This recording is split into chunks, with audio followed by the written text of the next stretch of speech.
Hello viewers, welcome back to my channel literature Sathi. Viewers, अगर आपको ये वीडियो पसंद आए तो लाइक कर दीजिए और मेरी चैनल लिटरेचर साथी को सब्सक्राइब भी कर दीजिए। तो आज हम एक इम्पॉर्टेंट पॉइंट डिस्कस करने वाले हैं, वो है कुली बेगार आंदोलन। और ये उत्तराखंड के आंदोलन है और ये आपके उत्तराखंड लेक्चरर स्क्रीनिंग एग्जाम के लिए बहुत ही इम्पॉर्टेंट पॉइंट है। तो चलिए इसके बारे में हम जानते हैं, पढ़ते हैं और समझते हैं। कुली बेगार आंदोलन। कुली बेगार आंदोलन 1921 में उत्तर भारत के बागेश्वर नगर 1921 में उत्तर भारत के बागेश्वर नगर में आम जनता द्वारा अहिंसक आंदोलन था, जिसमें हिंसा नहीं हुई थी। इस आंदोलन का जो नेतृत्व किया था वो किया था बद्री दत्त पांडे जी ने। उन्होंने इसका नेतृत्व किया था और इस आंदोलन के सफल होने के बाद उनको कुमाऊं केसरी की उपाधि दी गई। ये क्वेश्चन भी आपका आ सकता है एग्जाम में कि कुमाऊं केसरी की उपाधि किसको दी गई। तो कुमाऊं केसरी की उपाधि बद्रीदत्त पांडे जी को दी गई। और ये उपाधि क्यों दी गई? तो कुली बेगार आंदोलन के सफल होने के बाद उनको ये उपाधि दी गई। और कुली बेगार आंदोलन कब स्टार्ट हुआ? 1921 में उत्तर भारत के बागेश्वर नगर। तो ये इम्पोर्टेंट पॉइंट है। इस आंदोलन का उद्देश्य क्या था? क्यों ये आंदोलन किया गया?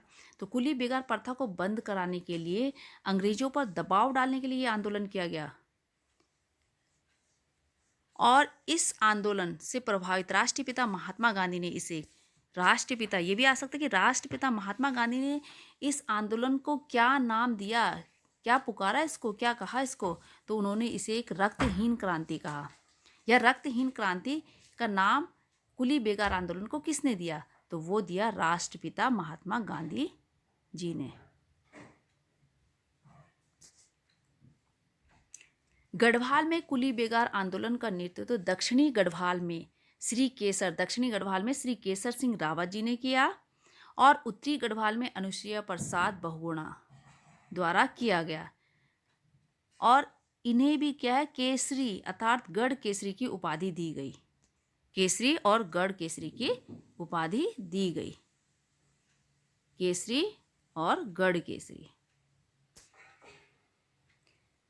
आम आदमी से कुली का काम बिना पारिश्रमिक, यानी कि उनको कोई भी पैसा नहीं देना है, कराने को ही कुली बेगार कहा जाता है। अब आप ये बोले कि आप बार बार बोली कुली बेगार, लेकिन कुली बेगार होता क्या है? जब किसी भी पैसा दिए बिना उनसे काम कराया जाता तो वही कुली बेगार कहा जाता था उन दिनों। और विभिन्न ग्रामों के जो प्रधानों का यह दायित्व था। क्या दायित्व था? कि वह एक निश्चित अवधि के लिए निश्चित संख्या में क्या करे, कुली शासक वर्ग को उपलब्ध कराएगा। और इस कार्य हेतु उनके पास क्या होता था? एक रजिस्टर भी होता था। ये मैंने बोल्ड कर दिए हैं जिससे कि आपको कोई प्रॉब्लम ना हो। जिसमें सभी ग्राम वासियों के नाम क्या होते थे? ग्राम वासियों के नाम लिखे होते थे और सभी को बारी बारी से काम करने के लिए बाध्य किया जाता था। मीन्स कि आज इस घर की बारी है तो कल दूसरे घर की बारी है, यानी कि हर किसी को ये काम करना होता था। प्रधानों, जमींदारों और पटवारियों को की जो मिली भगत और आपसी भेदभाव के कारण जनता के बीच असंतोष बढ़ता गया, क्योंकि गांव के प्रधान और पटवारी अपने व्यक्तिगत हितों को साधने और बैर भावना निकालने के लिए क्या करते थे? इस कुरीति को बढ़ावा देने लगे। ये तीनों लोग, प्रधान, जमींदार और पटवारी, इस कुरीति को बढ़ावा देने लगे। इस कुप्रथा के खिलाफ लोग अब इकट्ठा होने लगे। जब उन पर ज़्यादा दबाव पड़ने लगा, उनका शोषण किया जाने लगा, तो कभी कभी तो लोगों को अत्यंत घृणित काम भी, बहुत ही गंदे काम करने पड़ते थे। क्या करने पड़ते थे?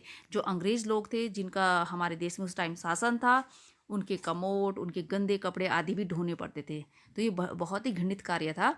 अंग्रेजों द्वारा कुलियों का शारीरिक और मानसिक रूप से दोनों ही तरह से उनका दोहन किया जाता था, इसके विरोध में भी लोग परस्पर एकजुट होने लगे। अब इसके विरोध में भी कि ऐसे गंदे काम हम क्यों करें, ये तो विदेशी लोग हैं, हमारे देश में आकर इन्होंने कब्जा जमाया हुआ है। तो उसके खिलाफ भी क्या है, अब लोग एक साथ होने लगे। सबसे पहले चंद शासकों ने राज्य में घोड़ों से संबंधित एक कर घोटालों, घोड़ों से संबंधित, ये भी पूछा जा सकता है कि घोटालों निरूपित किया गया था। घोटालों होता क्या है? तो चंद शासकों ने राज्य में घोड़ों से संबंधित एक कर को ही घोटालों के रूप में निरूपित किया।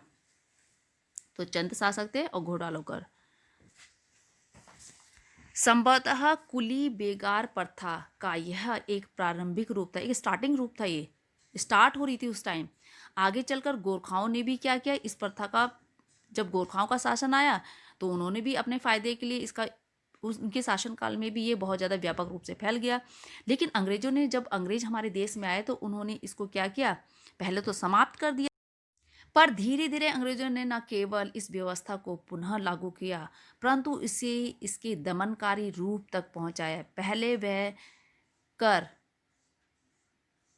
तब आम जनता पर नहीं, वरन आम जनता पे नहीं होता था वो कर, जब पहले ये स्टार्टिंग में हुआ था, वरन माल गुजारों पर आरोपित किया जाता था। माल गुजार, जिनके पास पैसा होता था, जमींदार होते थे, जिनके पास जमीनें होती थी, उन पर किया जाता था। संपन्न भूस्वामी व जमींदारों ने अपने हिस्से का जो कुली बेगार था वो भूमिहीन कृषकों, मजदूरों और समाज के जो कमज़ोर तबके के लोग थे उनको दे दिया और उन्होंने भी इसको पारिश्रमिक के रूप में स्वीकार कर लिया। इस प्रकार यह प्रथा का यदाकदा विरोध के बावजूद भी ये चलती रही। वो लोग इसके लिए, जो भूमिहीन किसान नहीं थे यानी कि जो जमींदार थे, वो इनको थोड़ा बहुत पैसा दे देते थे और फिर ये लोग जो भूमिहीन कृषक थे वो इस काम को किया करते थे, मजदूर या समाज के जो कमज़ोर लोग थे।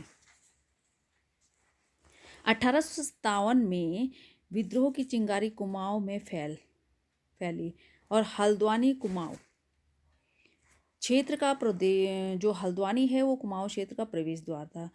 वहाँ से उठे विद्रोह के स्वर को उसकी प्रारंभिक अवस्था में ही अंग्रेज कुचलने में समर्थ हुए, लेकिन उस समय के दमन का क्षोभ छुटपुट रूप से समय समय पर विभिन्न प्रतिरोध के रूप में फूटता रहा। अंग्रेज दबाने में तो कामयाब हो गए उस समय, लेकिन कहीं कहीं ये विरोध चलता रहा। इसमें अंग्रेजों द्वारा कुमाऊं के जंगलों की कटान और उनके दोहन से उपजा हुआ असंतोष भी था। यह असंतोष घनीभूत होते होते एक बार फिर 20वीं सदी के पूर्वार्ध में कुली विद्रोह के रूप में फूट गया। कुली विद्रोह के रूप में, कुली बेगार कुली विद्रोह के रूप में फूट गया। 1913 में कुली बेगार यहाँ के निवासियों के लिए अनिवार्य कर दिया गया। मीन्स कि हर एक इंसान इसको करेगा। इसका हर जगह विरोध किया गया। बद्रीदत्त पांडे जी ने इस आंदोलन की अगुवाई की। बद्रीदत्त पांडे जी ने अल्मोड़ा अखबार के माध्यम से उन्हें इस कुरीति के खिलाफ जागरण, अल्मोड़ा अखबार के माध्यम से इस कुरीति के खिलाफ जागरण के साथ साथ विरोध में भी प्रारंभ कर दिया। 1920 में नागपुर में कांग्रेस का वार्षिक अधिवेशन हुआ, जिसमें शामिल थे पंडित गोविंद बल्लभ पंत, बद्रीदत्त पांडे, हरगोविंद पंत, विक्टर मोहन जोशी, श्याम लाल शाह आदि लोग इसमें सम्मिलित हुए। और बद्रीदत्त पांडे जी ने कुली बेगार आंदोलन के लिए महात्मा गांधी से आशीर्वाद लिया और वापस आकर इस कुरीति के खिलाफ उन्होंने जन जागरण करने लगे, लोगों को इसके खिलाफ जागृत करने लगे। और 14 जनवरी 1921 को उत्तरायणी पर्व के अवसर पर, ये भी एक इम्पॉर्टेंट क्वेश्चन है आपके लिए कि कौन से पर्व के अवसर पर कुली बेगार आंदोलन शुरू हुआ, तो वो था हमारा उत्तरायणी पर्व। और 14 जनवरी 1921 में आंदोलन शुरू हुआ। इस आंदोलन में आम आदमी की सहभागिता रही। अलग अलग गांवों से लोग आए और उनके जो विशाल, उनका जो प्रदर्शन हुआ। सरयू और गोमती नदी, ये भी आपके लिए किसके संगम पर, सरयू और गोमती नदी के संगम बगड़ का जो मैदान था, कि मैदान में इस आंदोलन का उद्घोष हुआ। कि कौन से मैदान में कुली बेगार आंदोलन का उद्घोष हुआ, तो वो बगड़ के मैदान में। और ये दो नदियों के संगम सरयू और गोमती नदी। इस आंदोलन के शुरू होने से पहले ही जिलाधिकारी द्वारा पंडित हरगोविंद पंत और लाला चिरंजीव लाल बद्रीदत्त पांडे को नोटिस थमा दिया गया, लेकिन इसका उन पर कोई भी असर नहीं हुआ। वहाँ जो जन समूह था, सबसे पहले उन्होंने ये भी आपका क्वेश्चन बन सकता है कि जन समूह सबसे पहले कहाँ जाकर पूजा अर्चना करी, कौन से मंदिर में जाकर, तो बागनाथ जी के मंदिर में जाकर उन्होंने पूजा अर्चना की। और कितने लोगों का वहाँ पर जुलूस था, तो 40,000 लोगों का जुलूस सरयू बगड़ की ओर चल पड़ा। जुलूस में सबसे आगे एक झंडा था, जुलूस में सबसे आगे क्या था, एक झंडा था जिसमें लिखा था कुली बेगार बंद करो। उस झंडे पे क्या लिखा था, कुली बेगार बंद करो।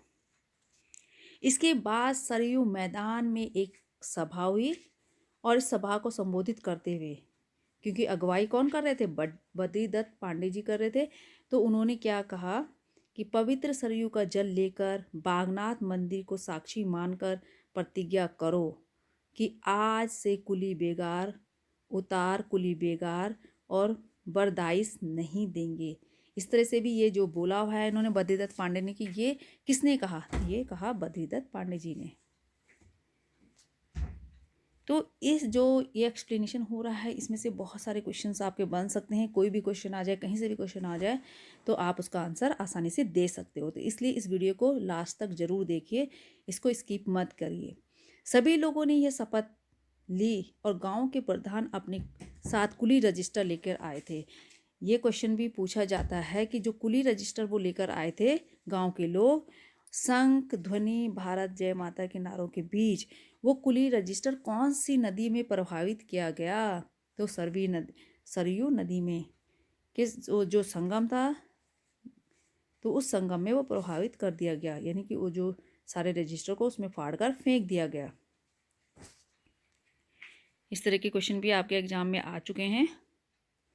अल्मोड़ा का तत्कालीन डिप्टी कमिश्नर डायबल, कि उस समय डिप्टी कमिश्नर, अल्मोड़ा के डिप्टी कमिश्नर कौन थे, कमिश्नर डायबल भीड़ में मौजूद था।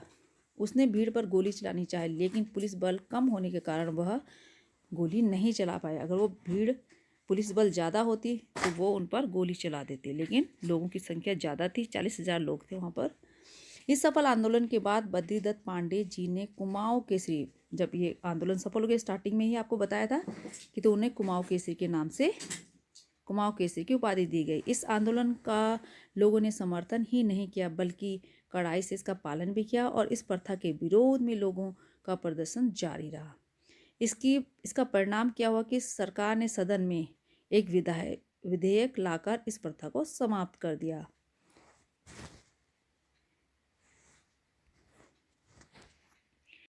इस आंदोलन से महात्मा गांधी जी बहुत प्रभावित हुए और वे स्वयं बागेश्वर आए और चन्नौदा में गांधी आश्रम की स्थापना की। तो ये भी हो सकता है कि जब इस आंदोलन से गांधी जी प्रभावित हुए तो वो कौन से स्थान पर आए, कहाँ उन्होंने अपना आश्रम बनाया, तो उन्होंने चन्नौदा में अपना आश्रम बनाया। इसके बाद गांधी जी ने यंग इंडिया में इस आंदोलन के बारे में लिखा। ये भी क्वेश्चन बन सकता है कि गांधी जी ने किस में आंदोलन के बारे में लिखा, तो यंग इंडिया में।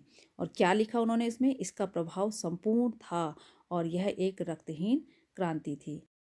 व्यूवर्स, आई होप आपको ये वीडियो पसंद आई होगी। अगर ये वीडियो पसंद आई तो लाइक कर दीजिए और मेरे चैनल लिटरेचर सारथी को सब्सक्राइब भी कर दीजिए। तो मैं इसी तरह से आपके लिए नए नए टॉपिक्स में वीडियो लेकर आती रहूँगी जो आपके आने वाले एग्जाम के लिए बहुत हेल्पफुल होंगे। तब तक के लिए take care and bye bye.